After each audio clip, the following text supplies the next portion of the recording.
Hello, I'm Miranda. I'm a farmer at the Mini Hands Peace Farm here at the Mountain Retreat and Learning Center.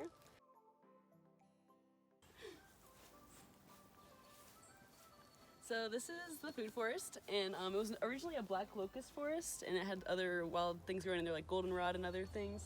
We've been slowly transforming it, pollarding the black locusts at about chest height, and using those for frames such as these and for trellising and other things. And then we're interplanting with a lot of edible berries, other perennials that are medicinal and good pollinator plants, and also starting to incorporate some annual plants. So in this first little section, we can see that we have some perennials like wineberry here that's just finished flowering. It's starting to form berries. And we've got oxeye daisy, St. John's wort, it's edible and medicinal. We've got bee balms, great for pollinators and a good tea maker. And then, and we've also interplanted with some acorn squash that will start to create like a natural living mulch on the lower level. So the idea of a food forest is that you can mimic natural systems by having tall growing things, vining things, low growing things, and just kind of all living together in that mimics natural ecosystem, but everything is designed for either to benefit wildlife or to be for human medicinal or edible use. Yeah, we're in progress of sheet mulching the food forest. So you can see there we've got a section done where we lay cardboard and then just mulch on top. And so that helps suppress the weeds and highlight the plantings, and it also it will decompose and enrich the soil and feed them as time goes on. Dragonflies on me earlier. Sunchokes, you might know them as Jerusalem artichokes, and they're a perennial plant. The tuber is edible, and then we've interplanted there also with some squash plants. So this will rise up and make beautiful flowers that pollinators love.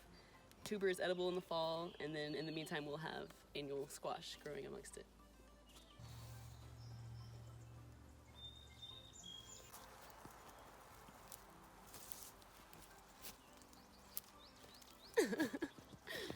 My favorite herbs.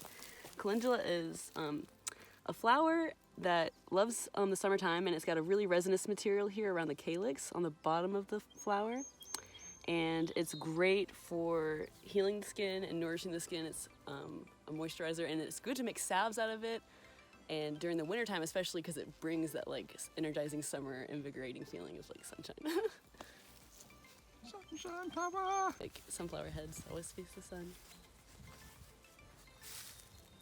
So yeah, we've planted flowers out, but right now our pollinators are kind of relying on some of the wildflowers that grow, like the Queen Anne's lace, and then some of our cilantro and things that are going to bolt that are good for pollinators.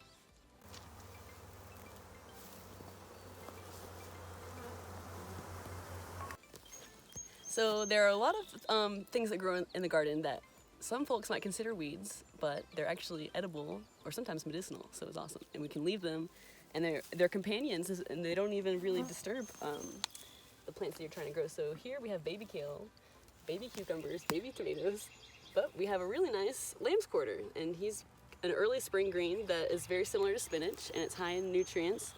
And you can just come off and harvest. You can take a lot of these bigger leaves off, and you can either eat them raw in a salad or cook them like spinach, or a lot of times when I'm gardening, they're just there as a free snack, and they're delicious.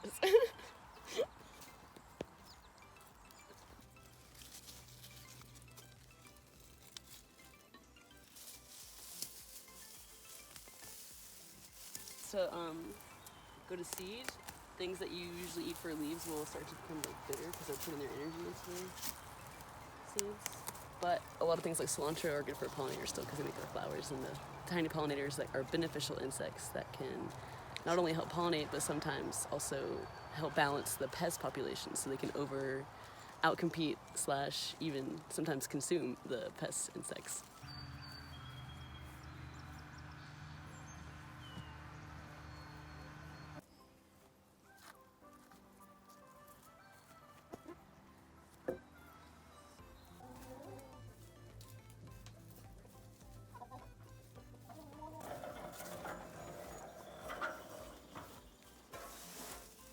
Yeah, as we're weeding beds and clearing them out, then we always try to keep our beds filled with mulch. So it's double purpose. It helps suppress the weeds, triple purpose, infinite purpose. Suppress the weeds, it helps retain moisture, it improves drainage, and as it decomposes, it feeds all the microbiology of the soil, so like the, not only like earthworms and larger insects, but also like microbes that just like help the plants themselves absorb nutrients from the soil so they can create healthier plants, and it's like creating compost in place kind of. And mulching can help draw carbon from the atmosphere and store it in the soil, so it's like really good. This is a broadfork, or a grillinette in French, where it was developed in France.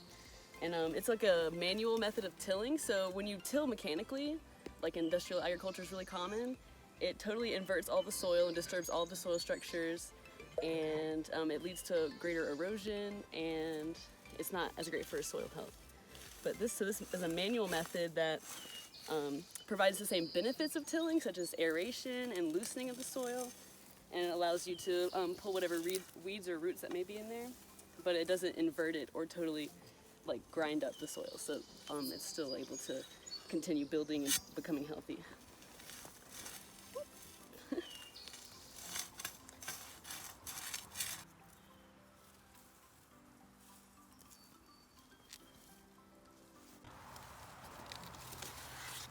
So when they're ripe, you can just twist them a little bit and they pop off.